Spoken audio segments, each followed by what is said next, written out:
अस्सलाम वालेकुम नाज़रीन, KNN के एक और प्रोग्राम के साथ मैं हूं आपका मेज़बान सरदार अदनान। और आज हमारा प्रोग्राम जो है वो आज हमारे एक जो साबिक़ चेयरमैन हैं डेवलपमेंट अथॉरिटी सैयद अज़हर अली गिलानी, उनके हवाले से एक प्रेस कॉन्फ्रेंस हुई और उस प्रेस कॉन्फ्रेंस में जो है एक जो टेक्नो राइट एंटरटेनमेंट के जो CEO हैं उन्होंने उनके ऊपर काफ़ी इल्ज़ामात लगाए। तो हमें इस सारे मामले के ऊपर असल हक़ाइक़ जानने के लिए हमने रब्ता किया था सैयद अज़हर अली गिलानी साहब से, सैयद अज़हर गिलानी साहब से, कि वो इस पे ऊपर अपना मौक़िफ़ दें कि क्या मामला है, ये सारा हुआ क्या, ये वाक़या क्या है। हमारे साथ मौजूद हैं अज़हर गिलानी साहब। अज़हर गिलानी साहब, प्रोग्राम में खुशामदीद कहता हूँ आपको मैं। अज़हर साहब, ये क्या मामला है? करोड़ों रुपए का आपके ऊपर इल्ज़ामात लगे हैं कि आपने बतौर चेयरमैन जब डेवलपमेंट अथॉरिटी थे तो आपने एक पार्क, जो थुरी पार्क जिसे कहा जाता है, उसका जो ठेका था उसके एवज़ जो है वो अपने पार्क को जो है डेवलप करने का उसके साथ कोई एग्रीमेंट किया है। तो ये सारी क्या सूरत हाल है कि ये क्या सिर्फ़ इल्ज़ाम है या इसमें कोई हकीकत भी है? ये क्या मामला क्या था? औज़ुबिल्लाहिमिनश्शैतानिर्रजीम, बिस्मिल्लाहिर्रहमानिर्रहीम। सबसे पहले मैं आपके चैनल का और आपका शुक्रिया अदा करता हूँ, आप तशरीफ़ लाए और इस मसले पर मेरा मौक़िफ़ आपने लेने के लिए मुझे कहा। तो गुजारिश ये है कि इसमें दो चीज़ें हैं। मैं आज ही यहाँ पे हमारी इंटरनेशनल फर्नीचर एक्सपो यहाँ पे इसका स्टार्ट था, मैं इधर बिज़ी था, तो मुझे भी पता चला कि किसी ने प्रेस कॉन्फ्रेंस की है। तो फिर मुझे पता चला कि ये वहीद मुराद नामी जो शख्स है उसने प्रेस कॉन्फ्रेंस की। उसमें जो आपका सवाल है उसका पहले ऐसे का जवाब ये है कि मैं जब चेयरमैन था डेवलपमेंट अथॉरिटी मुज़फ़्फ़राबाद का, तो मैंने थुरी जो हमारा पार्क है, तो मैंने अपने बोर्ड से उसकी इजाज़त ली कि हम इससे मुज़फ़्फ़राबाद के शहरियों के लिए यहाँ पे कोई जगह बनाएं। तो बोर्ड से इजाज़त लेने के बाद मैंने उसे जो पेपरा रूल्स हैं उनके मुताबिक 4-5 अखबारात में मुश्तहर किया। मुश्तहर करने के बाद हमने, चूँकि आपको पता है डेवलपमेंट अथॉरिटी के पास फ़ंड्स नहीं थे, पैसे नहीं थे, तो हमने उसमें हमारी ख्वाहिश ये थी कि कोई ऐसी पार्टी आए, कोई ऐसा ग्रुप आए जो वहाँ पे इन्वेस्टमेंट भी करे और हमारे अदारे को भी फ़ायदा दे और मुज़फ़्फ़राबाद के शहरियों को भी वो जो है वो उनको एंटरटेन करने के लिए वहाँ पे कोई राइड्स वगैरह लगाए।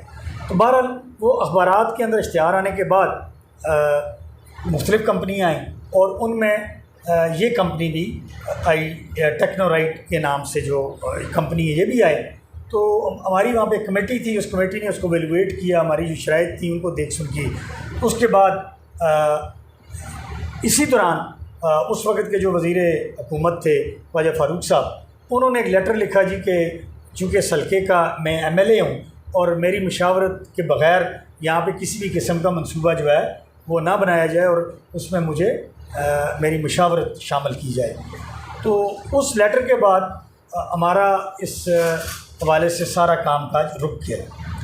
तो थोड़े अरसे के बाद आपके इल्म में मैं एक अदालती फ़ैसले की वजह से मैं फ़ारग हो गया, मैं घर आ गया। तो मुझे उसके बाद नहीं पता कि उनका एग्रीमेंट किस स्टेज पे हुआ, नहीं हुआ, क्या हुआ, जो भी हुआ। एक तो ये वज़ाहत ज़रूरी है।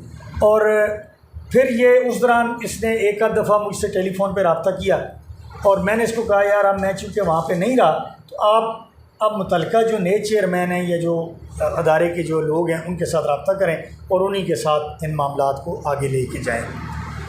लिहाजा मेरा इस बंदे के साथ कोई लेना देना ना उस वक़्त था और ना उसके बाद मेरा इसके साथ रब्ता रहा।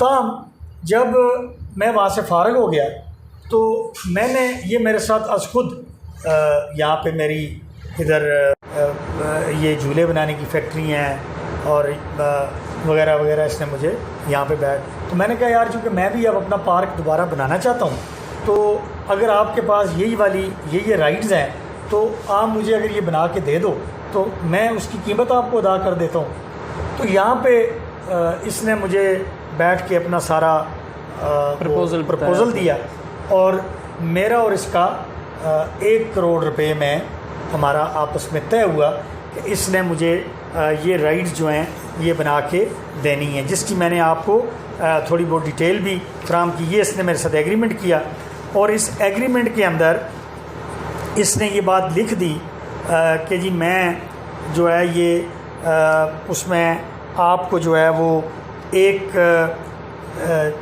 बोट, एक अदद 12 डी मोशन राइड का नाम है, और उसके साथ साथ एक सांबा टावर और एक अदद ट्रेन, और उसके अलावा इसने कमो पेश कोई 14 मेरी मुख्तलिफ राइड्स थी जो इसने रिपेयर करके देनी थी, एंट्री पॉइंट बना के देना था, बिजली का काम इसे सारा करना था।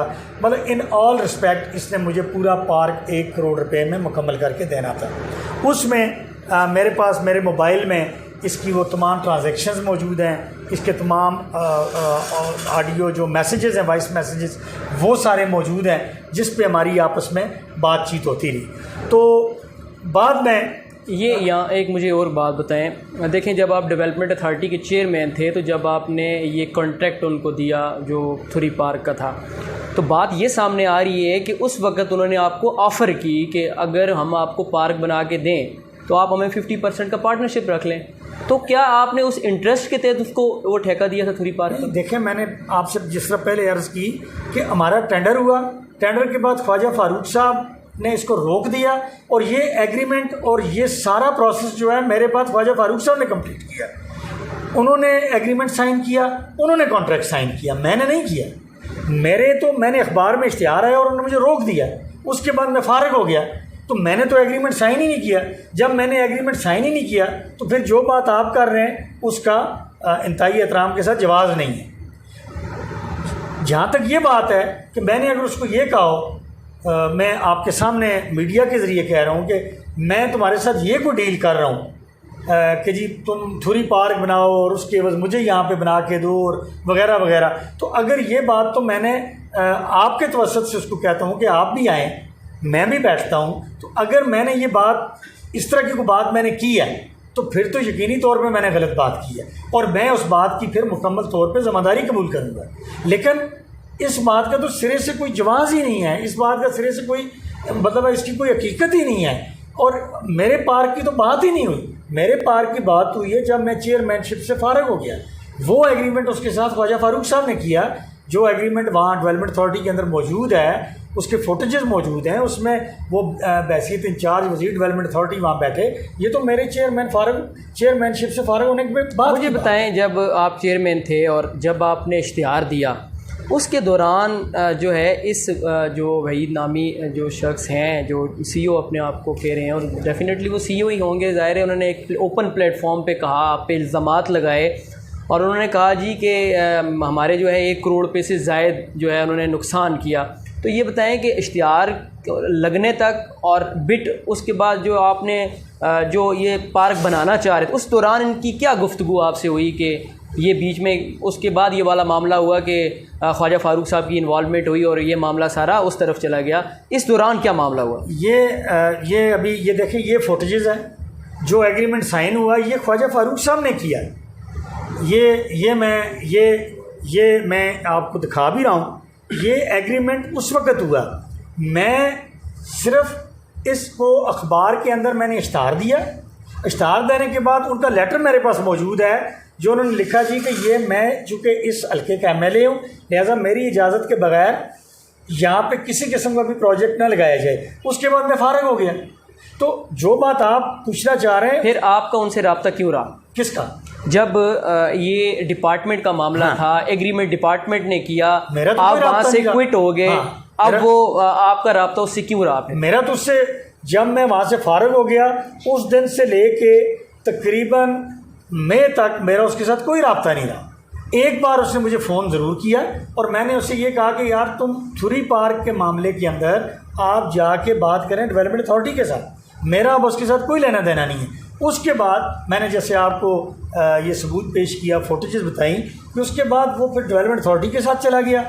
मेरा उस बात के साथ लेना देना ही कोई नहीं रहा, ना मेरा उसके साथ कोई रब्ता है ना। हाँ, ये जो बात आप कर रहे हैं, अगर मैंने कोई एग्रीमेंट साइन किया हो या उसके पास कोई ऐसा सबूत हो जो मैंने उसके साथ कोई कमिटमेंट की हो कि यार तुम ये काम करो तो मैं तुम्हें ये दूंगा, फिर तो मैं आपकी बात को भी तस्लीम करूंगा और उसकी बात को भी तस्लीम करूंगा।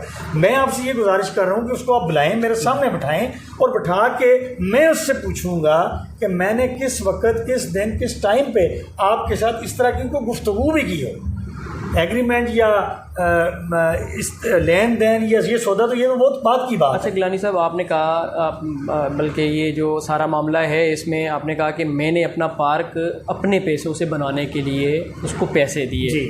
तो ये बताएं कि आपने कितने रुपए का एग्रीमेंट उसके साथ किया कि मुझे पार्क बना के दो, और उसका पेमेंट ऑफ मोड क्या था, और क्या उसने यहाँ पे कोई काम आके शुरू किया कि आपने उसको एडवांस दिए? अब मैं इस हवाले से, ये पहली बात तो ये है कि इसको हम इस तरह क्लोज़ करते हैं, जो उसने वहाँ पे बात की, मैं आपके तवस्सुत से आपसे रिक्वेस्ट करता हूँ कि उसको आप कल बुलाएं, सेंट्रल प्रेस क्लब में बुलाएं और मेरे सामने बात करें।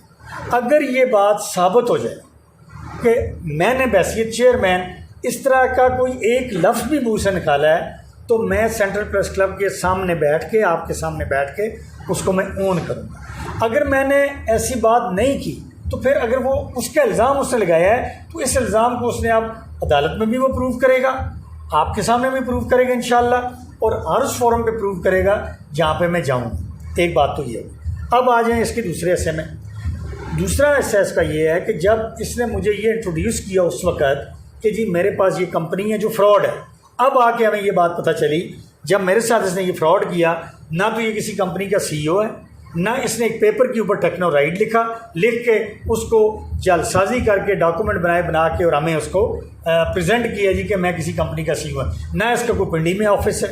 जो भी राइट्स बनाने वाले बाद में जो लोग जिनसे हमने कांटेक्ट किया, उन्होंने कहा जी कि इसका हमारे साथ कोई राब्ता नहीं है, इसका कोई दफ्तर नहीं है, कोई ऑफिस नहीं है, कोई इसकी चीज़ ही नहीं। तो ये बताएं कि आपके डिपार्टमेंट ने वेरिफिकेशन नहीं की जब इसने अपने सारे कागज सबमिट करवाए? हर अदारे में ये होता है कि बाकायदा वेरीफाइड होता है। मतलब आप किसी जगह आप तामीरात आमा में जाएं, वहाँ पे आप अपना ठेका जब जो है वो कोई भी बंदा लेता है तो बाकायदा उसकी वेरिफिकेशन होती है कि आया ये ठेकेदार है या इसके साथ जो डॉक्यूमेंट्स लगे हैं वो गलत हैं, जेली हैं। आपने कोई वेरिफिकेशन नहीं दी और उसको ऑन कर दिया। यकीनी तौर पे इसके लिए कमेटी बनाई थी मैंने, और उस कमेटी की ये ज़िम्मेदारी थी इन डॉक्यूमेंट्स की वेरिफिकेशन के लिए, और मुझे उन्होंने जो रिपोर्ट सबमिट की उसमें उन्होंने बिल्कुल वाज़िया लिखा कि जी हमने कंपनी की कल डिपॉजिट भी चेक कर ली है, हमने इसके डॉक्यूमेंट्स भी चेक कर लिए हैं, क्योंकि बीइंग अ चेयरमैन डॉक्यूमेंट्स को चेक करना चेयरमैन की जिम्मेदारी नहीं है, वो कंसर्न्ड अथॉरिटी और स्टाफ और उस कमेटी का काम है, जिस कमेटी ने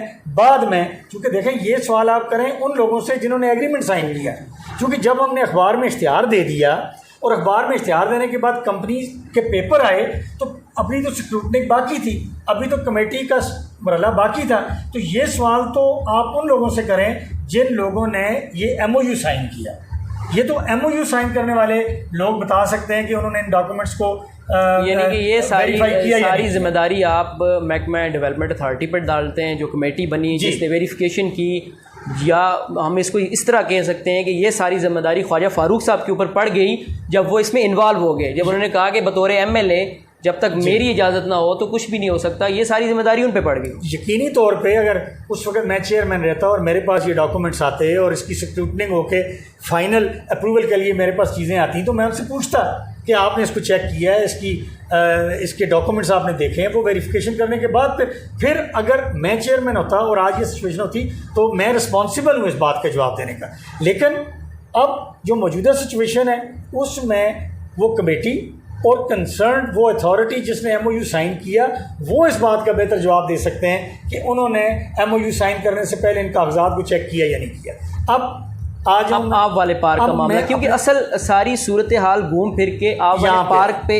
इसलिए आ रही है कि ये इल्ज़ाम है, और हम भी ये चाह रहे हैं कि आप इसको हमें बताएं, हमारे व्यूवर्स को बताएं कि सूरत हाल क्या है, कि क्यों ये इल्ज़ाम लगा। अब जब मैं चेयरमैनशिप छोड़ के यहाँ पे आ गया, यकीनी तौर पर सारा मुजफ्फराबाद जानता है, सारे लोग जानते हैं कि मुजफ्फराबाद में विलेज व्यू के नाम से एक पार्क था जो मेरे चेयरमैन बनने से पहले, कोरोना से पहले, और यानी बहुत 7, 8, 9, 10 साल से, आपने भी शायद, आपको भी कई बार मौका मिला हो यहाँ आने का।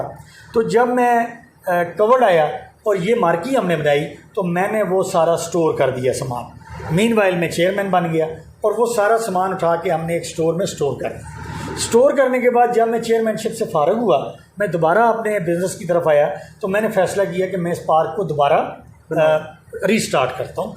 जब मैंने दोबारा इसको रीस्टार्ट करने का फ़ैसला किया तो इसमें इस समेत मैंने बहुत सारे लोगों से कांटेक्ट किया।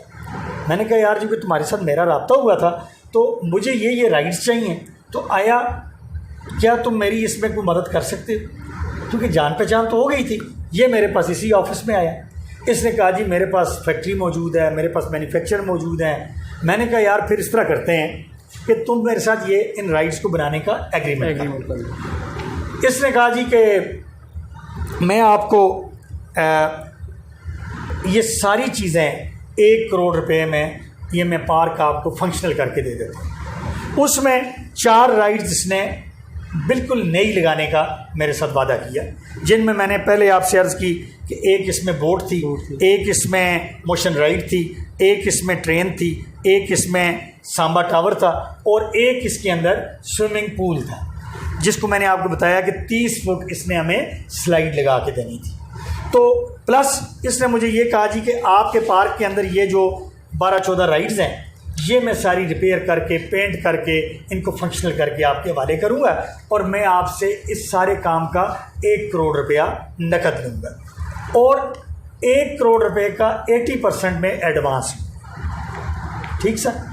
मैंने इसको कहा कि ठीक है, तुम्हारी मेरी ये डील डन है और मुझे तुम मेरा एग्रीमेंट बनाओ और एग्रीमेंट बनाने के बाद तुम अपना काम मौके पे स्टार्ट करो। इसने मौके पे बग़ैर एग्रीमेंट के थोड़ा बहुत काम स्टार्ट कर दिया। जब इसने काम स्टार्ट किया, इसने कोई बोट का सामान ला के फेंका, कुछ स्विमिंग पूल की टाइल्स वगैरह ला के इसने छोड़ी। तो मीनवाइल मैंने इसको कहा यार तुम ये एग्रीमेंट जो है इसको जाके स्टाम्प पेपर पे लगा के जो इसके कानूनी तकाज़ा है वो पूरा करे। ये मुझे आजकल इस तरह टालता रहा। टालने के साथ साथ ये मुझे कहता रहा जी कि मुझे साथ साथ पेमेंट भी दें। तो मैंने सर ये इसकी रसीदें मौजूद हैं, ये तकरीबन आपके सामने ये रसीदें, ये आप इनके मैं आपको फोटेजेस भी दूंगा।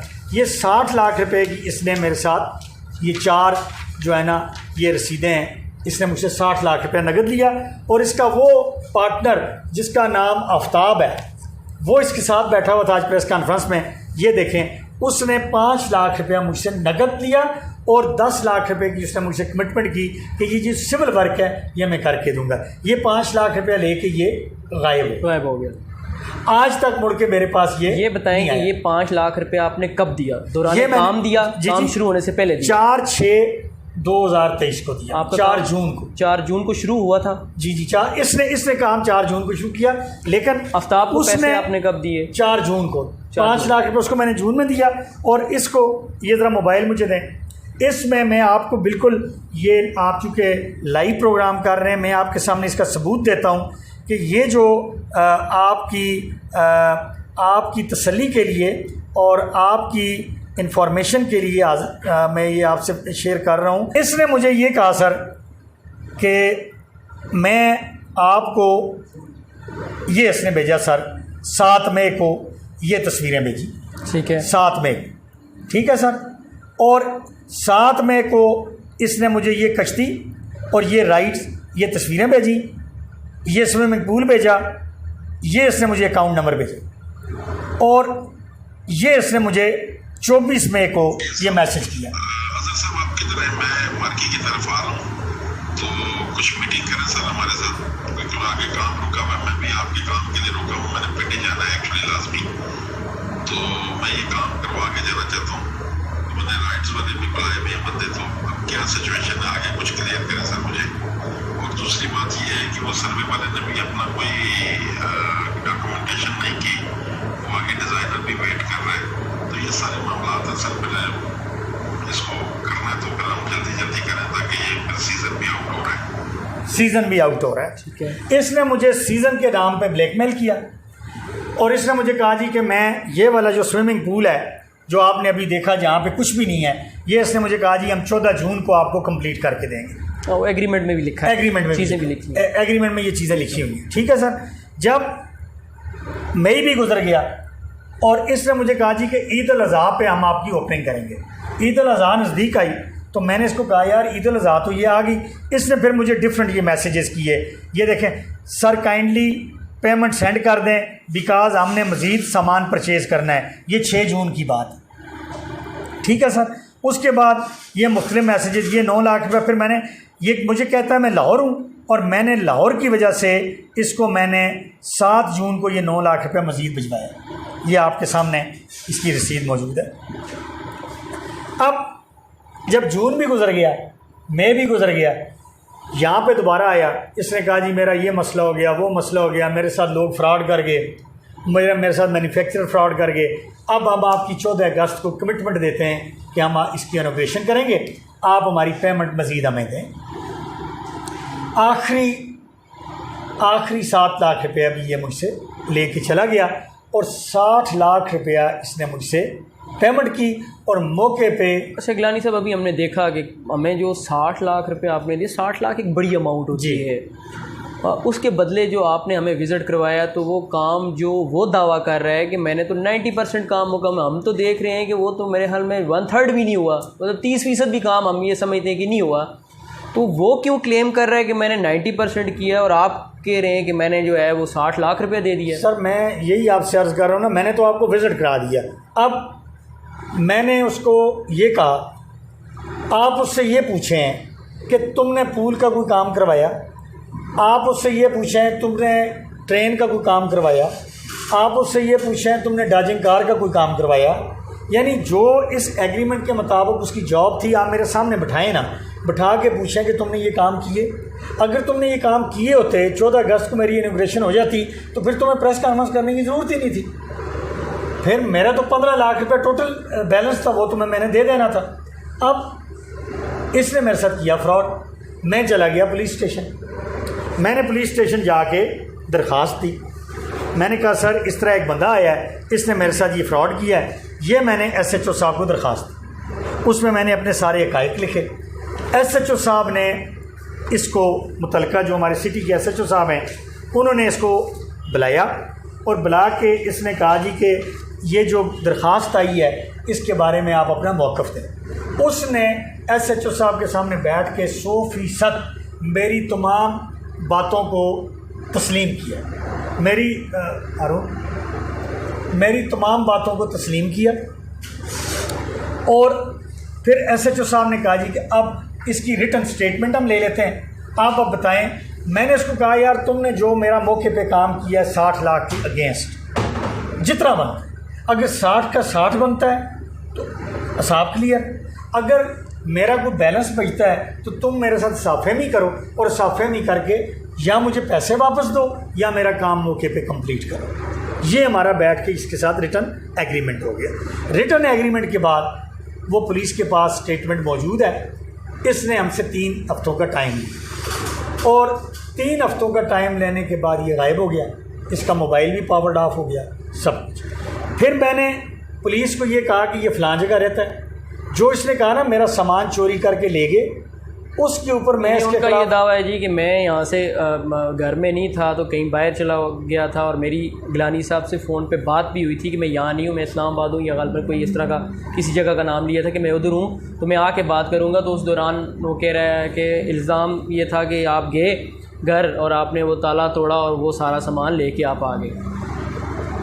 मैंने पुलिस के साथ स्टेटमेंट रिकॉर्ड कराने के बाद इसका मोबाइल पावर्ड ऑफ हो गया, ये गायब हो गया और गायब होने के बाद इसने मेरे साथ कोई कांटेक्ट नहीं किया।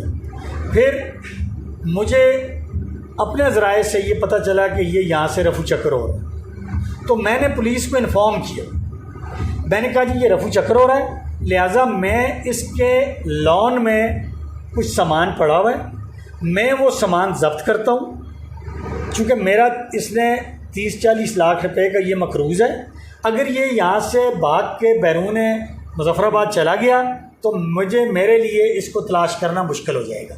लिहाजा मैं इसका ये सामान ज़ब्त करके अपने पास लेके आता हूँ और मैंने उस स्टेटमेंट की रोशनी में पुलिस को आगाह किया कि इसने 3 वीक में अपना काम ख़त्म नहीं किया। लिहाजा ये सामान मेरे पास मार्की में मेरे इधर पार्क में मौजूद है। आप मुझे बुलाएं, बुला के इससे ये पूछें और पूछने के बाद अगर ये मेरा काम नहीं करता फिर ये मेरा जो बैलेंस है मुझे वापस दे और अपना सामान उठा के चला जाए। अच्छा गिलानी साहब, आप इस सारी सूरत हाल को जहाँ मेरे ख्याल में जहाँ तक समझाऊँ तो मेरे ख्याल में आप एतमाद के ऊपर चलते रहे और उस एतमाद के ऊपर चलते हुए आपने एक बड़ी अमाउंट भी दे दी और इस नाते दी कि आपका वो काम करेगा, और अमाउंट लेने के बावजूद वो कह रहा है कि जी कि मुझे तो अपना पैसे भी वो उस तरह नहीं दिए और मेरा जो सामान भी है वो भी ज़ब्त कर लिया गया। तो ये बताएं कि आपने क्यों ऐसा, जब उसने काम शुरू किया तो मोड ऑफ़ पेमेंट हमेशा भी, जब भी हमने कोई प्रोजेक्ट देखा है तो डेफ़िनेटली कुछ एडवांस दिया जाता है, जब वो काम करते हैं हाफ़ पेमेंट फिर दी जाती है, जब वो मुकम्मल हो जाता है तो वो दे दी जाती है।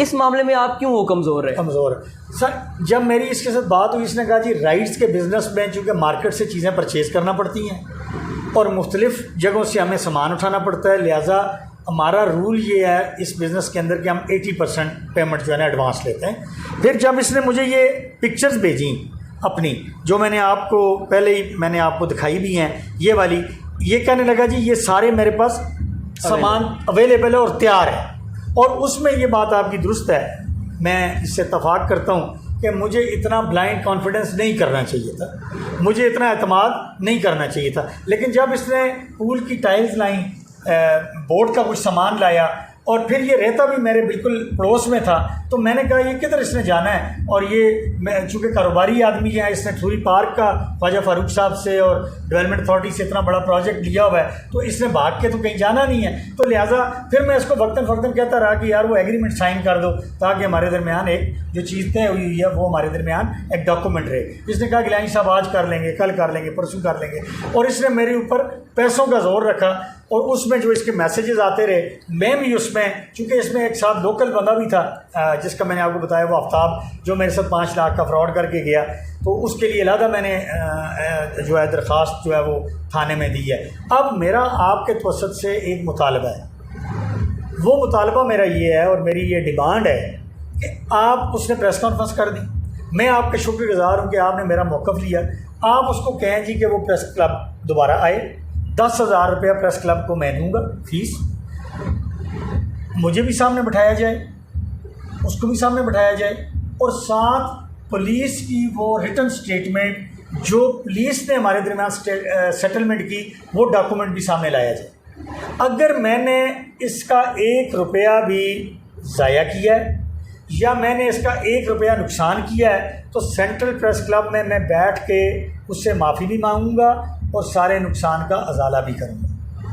एक डिमांड। दूसरी डिमांड, अगर ये बात प्रूव हो जाए कि मैंने दौरान चेयरमैन डेवलपमेंट अथॉरिटी इसको मैंने ये बुला के या इसके किसी नुमाइंदे को या इसके किसी भी एहलकार को मैंने ये बात कही हो कि तुम मेरे साथ रबानी पार्क के वाले से कोई बात करो या मेरे साथ कोई डील करो, तो मैं सरेआम 1 करोड़ रुपया जुर्माना अदा करूँगा। सरेआम 1 करोड़ रुपया मैं जुर्माना भी अदा करूँगा और मैं पूरे मुजफ्फराबाद से इस बात के ऊपर माफ़ी मांगूंगा। अगर ये बात गलत है तो फिर मेरा मुतालबा ये है कि मैं एक बाइज़्ज़त आदमी हूँ, मैं ये देखूँगा कि इसके पीछे कौन लोग हैं, किन लोगों के कहने पे वो DIG रेंज के पास उसने जाके दरख्वास्त दी। अब मुझे ये बताएं कि आपने पीछे कहानी कहीं और जिक्र कर रहे हैं कि इसके पीछे डेफिनेटली कोई कोई बंदा होगा, कोई लोग होंगे, तो वो लोगों को पहचानते हैं आप? देखें, मैं एक सियासी कारकुन हूँ, मैं सियासत करता हूँ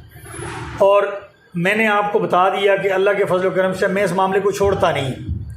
मैं ये देखूँगा कि उसके अंदर मेरे नज़दीक एक बिल्कुल, मैं उसको जानता हूँ अच्छी तरह, मतलब उसका कोई नागा है ना कोई पिच है, आखिर उसको DIG रेंज के ऑफिस में किसी ने पहुंचाया, उसको सेंट्रल प्रेस क्लब में बिठा के उससे किसी से प्रेस कॉन्फ्रेंस की या करवाई, ये मेरा गुमान है, तो मैं तो इसकी तहकीकात करूंगा ना, ये तो मेरा हक है। देखिए, मैं इसके खिलाफ कोर्ट में भी जाऊंगा।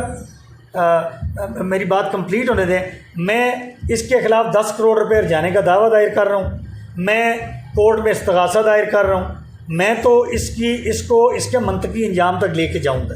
क्योंकि मैं आपको फिर एक बार रिपीट करता हूँ कि ये सारा मामला जो मैंने आपके सामने बयान किया ये 100% दुरुस्त और हक़ाइक़ पर मबनी है। इसमें मैं अपनी गलती को तस्लीम करता हूँ कि मैंने अंधा एतमाद किया, जो मुझे नहीं करना चाहिए था। उस अंधे एतमाद की सज़ा मुझे ये मिली कि मेरी आज इसने प्रेस क्लब में बैठ के तौहीन की, और इंशाअल्लाह मुझे अल्लाह ताला की ज़ात पे पूरा यकीन है कि मैं इसमें से सर खरूंगा। अच्छा गिलानी साहब, ये बताएं कि आपने कह दिया कि हम इसके ऊपर कानूनी कार्रवाई भी करेंगे, आप नहीं समझते हैं कि आपने काफ़ी दिन पहले एक एप्लीकेशन थाने को दी और थाने वालों को वो एज सच हम ये कह सकते हैं कि जब कोई शख्स अपने स्टेटमेंट से मुकर जाए और वो चीज़ें जो तय करके किसी थाने के अंदर बैठ के वो बात करे और फिर वो सामने ना आए, तो आप ये नहीं समझते कि आज जिस मुतलका थाने को आपने इंसाफ के लिए रुजू किया था कि मुझे इंसाफ फराहम किया जाए, तो वो बंदा उनकी नाक के नीचे से निकल गया? नहीं, ये तो आप पुलिस से पूछें ना। मेरा तो आपके तवस्सुत से पुलिस से भी ये पूछना और कहना है कि जब मैंने उनको एप्लीकेशन दे दी और उसके बाद मैंने फिर उनको मुतअद्दिद दफ़ा ये रिक्वेस्ट की कि इसको बुला के इससे पूछें मेरा काम क्यों नहीं कर रहा, और उसका नतीजा ये निकला कि आज उसने न सिर्फ प्रेस कॉन्फ्रेंस की बल्कि वो निकल गया। तो इसका जवाब तो पुलिस दे सकती है, मैं तो नहीं। जी बिल्कुल नाजरीन, आज हमने इस हवाले से आज प्रोग्राम इसलिए किया कि एक साबिक़ चेयरमैन डेवलपमेंट अथॉरिटी जो कि इस शहर की डेवलपमेंट के लिए जाने माने भी जाते थे और इन्होंने बड़ा अपनी उस सर्विस के दौरान अच्छा काम भी किया, बहुत सारी मेगा स्क्रीन्स लगाई और बहुत सारे साइंस बोर्ड इन्होंने लगाए। इनके ऊपर इल्ज़ाम लगा कि इन्होंने जो है वो एक पार्क जो थुरी पार्क कहा जाता है उसकी एवज़ अपना जो ज़ाती मलकियती पार्क था उसको डेवलप करने के लिए उससे एग्रीमेंट किया। बहरहाल ये एक तरफ इल्ज़ाम था, दूसरी तरफ गिलानी साहब ने उसकी बड़ी अच्छी तरीके से वजाहत भी कर दी कि सारा मामला क्या था, और यकीनन इसमें पुलिस का भी किरदार अभी तक हमें नज़र नहीं आ रहा। जब भी कोई इंसाफ के हसूल के लिए थाने जाता है तो डेफ़िनेटली पुलिस को चौकस रहना चाहिए कि वो कहीं से भी कोई बंदा अगर जिसको पुलिस ने अपनी गिरफ्त में लेना हो तो वो कहीं से भी नमूदार हो सकता है। तो ये मैं समझता हूँ कि ये पुलिस की भी एक नाकामी है कि उनके हाथ से एक बंदा निकल के चला गया। और गिलानी साहब ने जिस तरह कहा कि वो इसके ऊपर मज़ीद कानूनी कार्रवाई भी करेंगे, चाराजोई भी करेंगे, हर जाने का नोटिस भी देंगे और एक इस्तगासा भी जो है वो दायर करेंगे। और हम जो CEO हैं वहीद मुराद हैं उनका नाम, उनसे भी ये कहते हैं कि आप आएँ गिलानी साहब के साथ बैठें और अपने इन मामलात को जिस तरह जो बाज़ाब्ता तौर पर एग्रीमेंट किया है उसको सेटल करें। अगर गिलानी साहब जो खुद ओपन प्लेटफॉर्म पे कहते हैं अगर मैं गिल्टी हूँ तो मैं इसका हर्जाना देने के लिए तैयार हूँ, और अगर वो जो वहीद साहब हैं वो गिल्टी हैं तो वो डेफ़िनेटली उनको भी चाहिए कि इसका अजाला करें। Thank you very much.